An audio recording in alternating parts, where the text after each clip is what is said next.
اسد الدین اویسی کے کندھے پر بیٹھ جاؤ، میں تم کو اٹھا کر لے کر جانے کے لیے تیار ہوں۔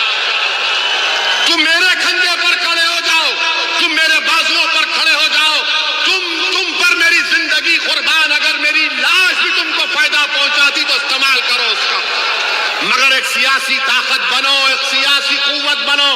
یاد رکھو عزیزان ملت، میں اتر پردیش کے مسلمانوں سے بھیک مانگ رہا ہوں۔ 60 سال ہو گئے میرے عزیز دوستو، ایک تبدیلی پیدا کرنا پڑے گا آپ کو، ایک تبدیلی پیدا کرنا پڑے گا آپ کو۔ اب نہیں چلنے والا یہ سیکولرزم کا جھوٹا نعرہ، اب نہیں چلنے والا یہ سیکولرزم کی تمام جھوٹی باتیں۔ سیکولرزم کے نام پر اگر کسی کو دھوکہ دیا گیا تو اس قوم کا نام مسلمان ہے۔ سیکولرزم کے نام پر اگر کسی کو غریبی اس کا مخدر بنا دیا گیا تو وہ تمام سیاسی پارٹیاں ہیں۔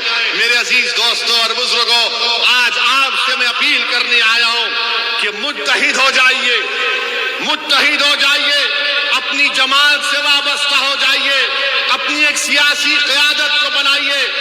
کوئی نیتا آسمان سے نہیں آئے گا، کوئی نیتا زمین سے نکل کر نہیں آئے گا، مگر یہ اللہ کی زمین پر جو ہم ہیں، اللہ نے ہم کو دماغ دیا، سوچنے اور سمجھنے کا سلیقہ دیا، اس کو استعمال کرو۔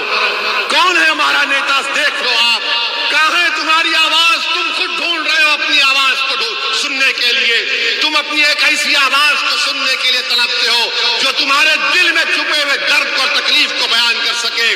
میں آپ سے وعدہ کر رہا ہوں کہ مجلس اتحاد المسلمین کو آپ کامیاب کریے، سیکولرزم مضبوط ہوگا۔ مجلس کے اگر کینڈیڈیٹ کامیاب ہوتے ہیں، دیش مضبوط ہوگا۔